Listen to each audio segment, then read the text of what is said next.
हाँ, तो यहाँ पर आज हम देखेंगे एनवायरमेंटल स्टडीज जो आपका है यानी पर्यावरण अध्ययन जो है उसमें चैप्टर नंबर 4 का पार्ट सेकंड यानी कॉजेज ऑफ सॉइल पॉल्यूशन और इफेक्ट ऑफ सॉइल पॉल्यूशन के बारे में।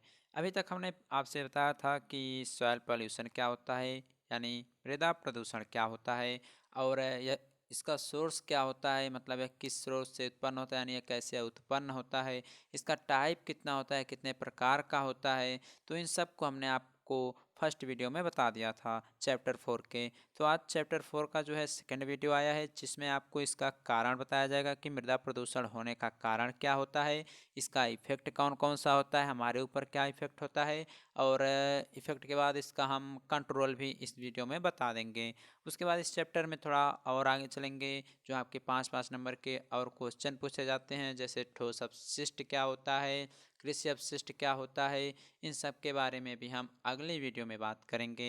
तो इसमें आपका जो टॉपिक हमने बताया उन 3 टॉपिक्स के बारे में बातचीत करेंगे और पूरा आपको क्लियर हो जाएगा, बस आप लोग ध्यान से समझिएगा।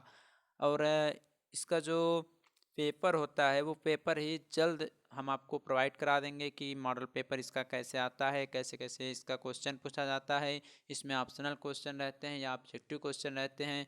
आप लोग उस पेपर को देखकर ही आप लोग आसानी से समझ जाएंगे कि आप लोगों का पेपर आता कैसा है।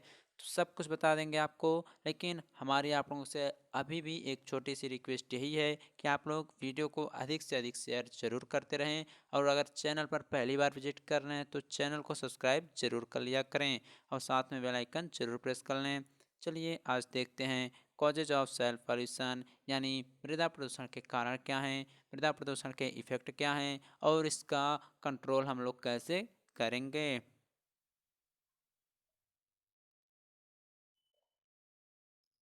तो यहाँ पर आपका सबसे पहले causes of soil pollution, causes of soil pollution यानी मृदा प्रदूषण के मुख्य कारण। तो सबसे पहले तो आपको समझना पड़ेगा कि आखिर मृदा प्रदूषण होता क्या है। हमने आपको जल प्रदूषण पढ़ाया, वायु प्रदूषण पढ़ाया, अन्य जो भी आपके थे हमने पढ़ाया। तो आखिर ये होता कहाँ से है, मृदा प्रदूषण आखिर होता क्या है। तो हमने बताया ना आपको कि पिछली वीडियो में आपको सब कुछ हमने बताया था। तो मृदा प्रदूषण क्या होता है, जैसा कि हमने बताया था आपको, मिट्टी पे आप लोग प्लास्टिक फेंक देते हैं और ख़राब जो आपके फल फूल साग सब्जी होते हैं उन सबको फेंक देते हैं, या आप लोग जो छोटे छोटे शीशे के टुकड़े होते हैं उन सबको फेंक देते हैं। तो क्या होता है, वो गलते तो हैं नहीं, लेकिन अगर गलते हैं जो साग सब्जियां हैं तो गंध मारते हैं, तो जो मिट्टी होती है ऊपरी परत वह प्रदूषित हो जाती है। यानी अगर वह इधर उधर आपके शरीर में टच होगी तो आपको खुजलाहट महसूस होगी, इस प्रकार से वह आपके ऊपर प्रभाव डालेगा। तो ये सब मृदा प्रदूषण के अंतर्गत आपका आता है। तो यह कैसे होता है, इसका मुख्य कारण क्या है, इसको हम समझते हैं। सबसे फर्स्ट लिखिएगा आप लोग, सबसे फर्स्ट इसमें आप लोग ये लिखिए कि सबसे पहले समझ लीजिए, उसके बाद आप लोग नोट डाउन करिएगा। सबसे पहला ये है कि जो मनुष्य होते हैं, जीव जंतु होते हैं, इनका जो मल या मूत्र जो भी होता है उसका उचित निस्तारण ना हो पाना, यानी एक ही जगह कचरा करेंगे तो क्या होगा, आपकी जो मृदा है यानी मिट्टी है उसकी ऊपरी परत जो है वह प्रदूषित हो जाएगी। सेकंड आपका इसमें ये कहता है कि कचरा, सूखी साग सब्जी, सूखी घास, धूल, राख, कागज, मछली, सड़ा मांस, धातु, कांच जो भी हैं, इससे भी आपका मृदा प्रदूषण होता है। अगर हम प्रत्येक जगह कचरा करते हुए चलें तो उसको नगर पालिका के जो सदस्य हैं वो लोग अगर सफाई उसकी ना करें अच्छे से तो क्या होगा, वह एक ही जगह सड़ेगा, गंध मारेगा, आने जाने वाले को भी प्रॉब्लम होगी। तो इससे क्या होगा, इससे मृदा प्रदूषण भी होगा। अगला ये है कि जैसे ज़मीन पर कचरा हो गया, अस्पतालों का जो व्यर्थ पदार्थ हो गया, इससे अगर हम एकत्रित जब इसको कर लेते हैं और उसको जला देते हैं, जैसे कि जो डॉक्टरी लाइन में जो भी सामान यूज किए जाते हैं, दवाइयाँ हैं, उन सबको एक जगह इकट्ठा करके अगर हम उसको आग लगा देते हैं, उसमें अगर हम उसको जला देते हैं तो क्या होता है, उससे भी आपको मृदा प्रदूषण को बढ़ावा मिलने लगता है। अगला है जैसे कि कुछ लोग ये कहते हैं कि जो आपके गलने वाली चीज़ें नहीं हैं उनको हम क्या करें, ज़मीन में अंदर डाल दें, गड्ढा खोद दें उसमें डाल दें, तो इससे भी आपका प्रदूषण होता है। कैसे होता है? जब ज़मीन में हम गड्ढे को खोद देंगे, उसमें कूड़ा करकट डाल देंगे, फिर उसे ढक देंगे, उसके बाद जब आपका बारिश होगा तो बारिश का पानी जो है वह ज़मीन में नीचे तल तक नहीं जा पाएगा, तो इससे भी आपका क्या होगा? मृदा प्रदूषण को बढ़ावा मिलेगा। और फिर इसमें आपका और एक आगे आता है कि जैसे कि पेड़ पौधे होते हैं, फल फूल होते हैं, फसलें होती हैं, उस पर क्या होता है? जो आपका कीटनाशी दवाई का छिड़काव करते हैं आप लोग, तो क्या वह दवाइयाँ सब पेड़ पौधों पर ही रह जाती हैं? नहीं रह जाती हैं।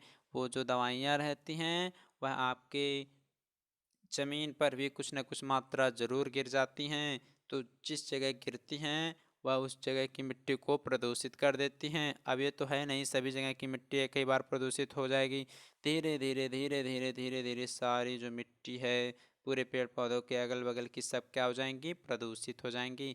तो ये कुछ सोर्स थे, सॉरी ये सब कुछ कारण थे जो मृदा प्रदूषण को बढ़ा रहे हैं। तो इसको आप लोगों को नोट डाउन कर लीजिएगा, सब हमने आपको एक एक क्रम को नोट डाउन करके बता दिया। अब इसमें आपका आगे आता है effect of soil pollution. Effect of soil pollution, तो इसको भी देखते हैं। तो देखिए इसका इफेक्ट क्या क्या होता है। जैसे कि अगर जहाँ अच्छाई होती है तो वहाँ पर बुराई भी ज़रूर होती है। तो इसका इफेक्ट क्या क्या होता है, आपके ऊपर क्या प्रभाव पड़ता है। तो अगर प्रदूषण की बात करें तो कोई भी प्रदूषण रहे, मानव स्वास्थ्य के लिए, पर्यावरण के लिए, आपके पूरे समाज के लिए हानिकारक ही होता है, कोई भी प्रदूषण रहे। तब जब कोई भी प्रदूषण है वो आपके लिए हानिकारक ही होगा, तो इसमें भी यानी मृदा प्रदूषण है तो इससे भी कुछ न कुछ हानिकारक हानि आपके लिए जरूर होगा। तो सबसे पहले आपको हम बताएं, जैसे गंदा पानी होता है ये, जैसे बड़े बड़े जो इंडस्ट्रियल बने हुए हैं, बड़े बड़े जो औद्योगिक संस्थान हैं, औद्योगिक सब बने हुए हैं, उनसे जो गंदा पानी निकलता है, अपशिष्ट जल जो निकलता है, वह आपके जो मिट्टी है उसको क्या करता है? उसको वह दूषित करता है। और क्या होता है? उसका मानव स्वास्थ्य पर भी प्रभाव पड़ता है। बड़े बड़े इंडस्ट्रियल एरिया जहाँ पर बने हैं, ये सब जहाँ पर भी हैं, वहाँ के अगल बगल के जो भी मानव जाति वहाँ पर निवास करती है, उनके लिए वो जल जो है बहुत ही खतरनाक साबित हो सकता है। लोग बीमार पड़ने लगते हैं और धीरे धीरे वह बड़ी बड़ी बीमारियों का रूप लेने लगता है। और विभिन्न प्रकार के जैसे आयन होते हैं, आम्ल, कीटनाशक, फफूंदी, भाइवत, ये सब जो हैं, ये सब जो है मिट्टी की उर्वरा शक्ति को प्रभावित करते हैं। यानी पहले लोग गोबर से खेती करते थे, गोबर की खादों का प्रयोग करते थे, तो उसमें अगर एक साल डालकर दूसरे साल अगर ना डाला जाए तब भी काम चल जाता था। लेकिन आजकल क्या हो गया है? आजकल रसायन अनेक प्रकार के आ गए हैं, आपकी अनेक प्रकार की खादों का इस्तेमाल किया जा रहा है, लेकिन उन खादों का जो जीवन काल है वह निश्चित समय के लिए है। यानी आप लोग अगर एक महीने में डाल देंगे, फिर अगले महीने में आपको फिर डालना पड़ेगा, यानी जब तक कि वह आपका फसल या जो भी आप लोग फसल उगा रहे हैं, पेड़ पौधे फल फूल जो भी है, जब तक वह पूरी तरह कंप्लीट रूप से समाप्त नहीं हो जाते हैं, यानी फसल आपने बीज बोया, धीरे धीरे जब तक वह पूरा विकास नहीं कर जाता है तब तक आप लोग उसे खाद देते रहते हैं, महीने में, हफ्ते में या 2 महीने में, जब तक वह कंप्लीट नहीं हो जाता। उसके बाद फिर जब आप लोग नया फसल बोते हैं तो फिर आपको खाद देना पड़ता है। यानी वो जो खाद आप लोग डालते हैं उसके बिना आपका वह फसल खड़ा नहीं रह सकता। पहले ऐसा नहीं होता था। तो ये जो है खाद और रसायन जो आपके खेतों में डाला जा रहा है, ये भी मृदा प्रदूषण को बढ़ावा दे रहे हैं और इससे हमारी फसलें भी प्रभावित हो रही हैं। और इसमें बता देते हैं इसके कारण जो है अनेक प्रकार के मनुष्यों के अंदर रोग पैदा हो जा रहे हैं और मनुष्य की जीवन सीमा जो है, जीवन काल जो है वह भी धीरे धीरे घटने लगी है। क्योंकि जब हम खाद ही को बो रहे हैं, खाद को ही बो रहे हैं और खाद को ही खा रहे हैं, जब तक कि खाद को हम बो रहे हैं और खाद को ही खा रहे हैं, तो क्या होगा? आपके अंदर कुछ न कुछ प्रभाव तो ज़रूर पड़ेगा। आखिर आपने फसलों में लगातार महीने में, हफ्ते में 2-2 बार खाद डाला है, तो खाद ही तो पैदा हो रहा है। वो तो बस केवल नाम मात्र है कि हाँ ये गेहूँ है, ये चावल है, वो तो नाम मात्र के लिए ही है। तो इससे अनेक प्रकार की बीमारियाँ पैदा हो जा रही हैं। तो ये था इफेक्ट ऑफ सॉइल पॉल्यूशन, यानी मृदा प्रदूषण का प्रभाव। आइए देखते हैं इसका कंट्रोल, इसे हम रोकेंगे कैसे। तो कंट्रोल ऑफ सॉइल पॉल्यूशन यानी सॉइल पॉल्यूशन को हम कैसे रोकें। देखिए इसको तो अभी हम बता देते हैं, लेकिन आपसे एक बार फिर रिक्वेस्ट है, आप लोग अपने फ्रेंड्स के पास वीडियो को शेयर ज़रूर करते रहें। देखिए मृदा प्रदूषण का उपाय, इसे रोकने का उपाय, तो इसे रोकेंगे कैसे। जब आप लोग कारण समझ गए तो समझ लीजिए प्रदूषण को आप लोग रोक मिलेंगे, क्योंकि जो कारण होता है उसी का उल्टा कंट्रोल होता है। अगर कहीं पर भी कोई कारण है, अगर आपको किसी भी प्रदूषण का कारण पता है, कॉजेज पता है, तो आप लोग उसका कंट्रोल लिख सकते हैं। कॉजेज क्या होता है, कारण क्या होता है कि मतलब अनेक प्रकार की विभिन्न जगहों पर कचरा करते हैं तो उससे प्रदूषण फैलता है। तो इसका उपाय क्या है कि उस कचरे को हम न फैलाएं तो प्रदूषण नहीं फैलेगा। बस सेम टू सेम दोनों आपस में उल्टे होते हैं। देखिए कंट्रोल, कंट्रोल कैसे करेंगे। पहला यह है कि जो नियमित रूप से आप लोगों का द्वारा जो कचरा किया जा रहा है, कूड़ा कचरा जो किया जा रहा है, उसका क्या करें, उसको विभिन्न जगहों पर न फैलाकर एक जगह कहीं इकट्ठा कर लेना चाहिए। ठीक, मतलब अगर दूर दूर करेंगे तो बहुत ज़्यादा प्रदूषण होगा। एक जगह इकट्ठा करें, नगर पालिका की गाड़ी आएगी, वो ले जाकर जहाँ कूड़ेदान की व्यवस्था की गई वहाँ पर वो ले जाकर उसको गिरा देगी। तो इससे भी आप लोग का प्रदूषण को रोक सकते हैं, मृदा प्रदूषण को। सेकंड ये है कि जो उद्योगों से निकलने वाले पदार्थ हैं, यानी जो अपशिष्ट जल हैं, उनका भी निस्तारण सही प्रकार से होना चाहिए। सरकार को इस पर रोक लगाना चाहिए कि वह इतना अधिक अपशिष्ट जल बाहर न निकाले, और इस पर क्या बोलते हैं, सरकार को ज़रूर से ज़रूर निर्देश देना चाहिए कि इसको बंद करें।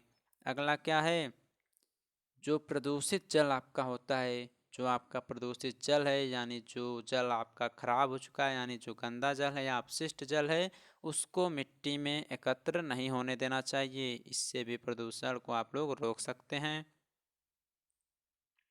इसमें और आप लोग लिख सकते हैं कि जैसे कांच हो गए, धातु के छोटे छोटे टुकड़े हो गए, या शीशे के मान लीजिए छोटे छोटे टुकड़े हो गए, इनको कहीं पर भी अगर आपकी फसल उगाई जा रही है तो वहाँ पर इस सबको नहीं फेंकना चाहिए। इन सबको अगर आपको इधर उधर फेंकेंगे तो क्या होगा, आपका मृदा प्रदूषण को बढ़ावा मिलेगा। जब बढ़ावा मिलेगा यानी अगर हम नहीं फेंकेंगे तो इससे बढ़ावा नहीं मिलेगा। तो ये भी आपका एक पॉइंट होता है। आगे इसमें आप लोग ये भी कह सकते हैं कि जो कीटनाशकों का आप लोग प्रयोग करते थे पेड़ पौधों पर, उनका भी प्रयोग अब बहुत कम मात्रा में करना चाहिए।